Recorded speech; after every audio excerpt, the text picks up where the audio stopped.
Hey, Bryan, I'm Arian.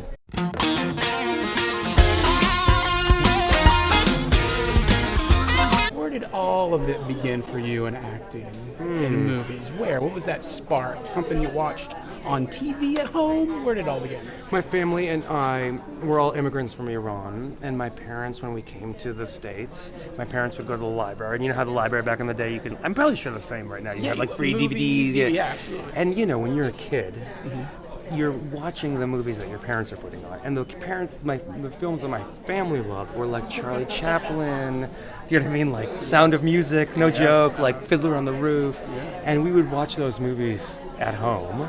And I would see how much joy and love it would brought, and like maybe nostalgia in a time of turmoil for the immigrants.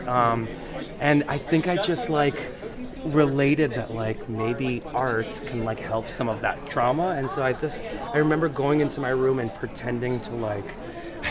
That's true. I love this. But I would go to my room after watching like The Kid, Charlie Chaplin's The Kid, because my parents loved those kind of movies, and I would pretend to like do pratfalls against like a thing, awesome. and I would just like as if like that was a useful skill or something. No, but it is. That's amazing. I used to go and do like the Good Morning Vietnam monologues with Adrian Cronauer in front of the mirror. It's my second time talking about Robin. I was friends with Robin. Yeah. Oh, really? Yeah. That's awesome. You want to talk about that? Sure, if you want to. Tell me about it. Robin Williams and I did a show on Broadway together called The Bengal Tiger at the Baghdad Zoo. Okay. And he was my mentor. What was that like being a mentor to somebody like Robin Williams? What did you learn? What was that advice? I'm going to give you a long answer now that you've asked. I'm in. You know, at the time I was, maybe 30 or something, and I'm going on Broadway starring with Robin Williams, and I have this nonprofit, education community organizing theater company, and all of my friends that were in the industry were kind of like, you don't have to, you can, don't worry about the nonprofit anymore, you're on Broadway, you're going to star in this thing, don't worry about it. And Robin was the only guy that would always say, why would you give up on that now? Because he was a man of service. He used art as a tool for service, and no one talks like that when you're a young artist, because we're just trying to scrape by and put $5 together.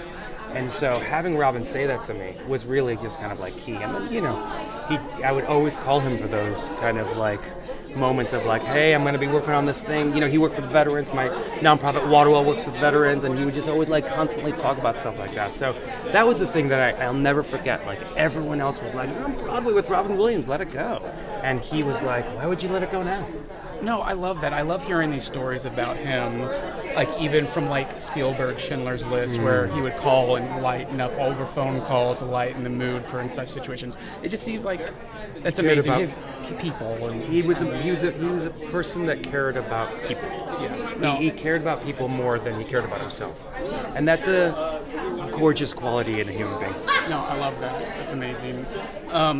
So with this movie, was there a moment during it when you kind of had an out-of-body experience where you said, holy shit, this is amazing?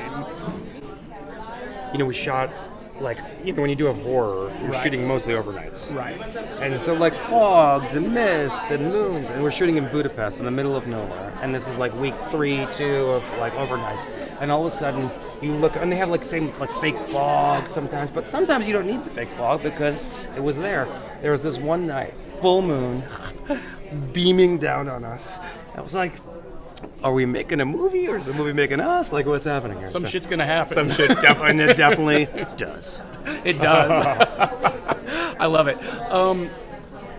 It's obvious. I've seen your work, your performance. Well, first, my first question before that: what was the first stage play you ever did as a kid, or something you made as a home? What was it called, and what did you play?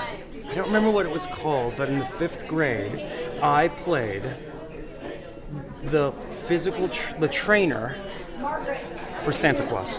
Oh! Santa Claus somehow or another was on Earth, and I was running a fitness camp for Santa Clauses. And that's the first time I kind of remember like a play I was doing. What it was called was no idea, but it was fun and exciting. I love that. I love, because I remember my first stage play, and it's always good to bring up.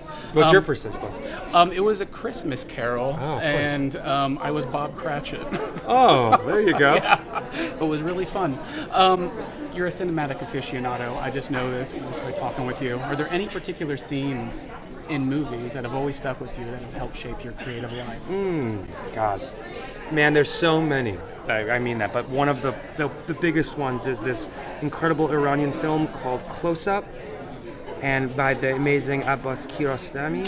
And at the end of this movie, this piece of like fiction and documentary turns into just this magical moment where everything is just comes into clarity. And I think about that A lot. a lot. I love to hear it. Yeah. Thank you so much. All right, brother.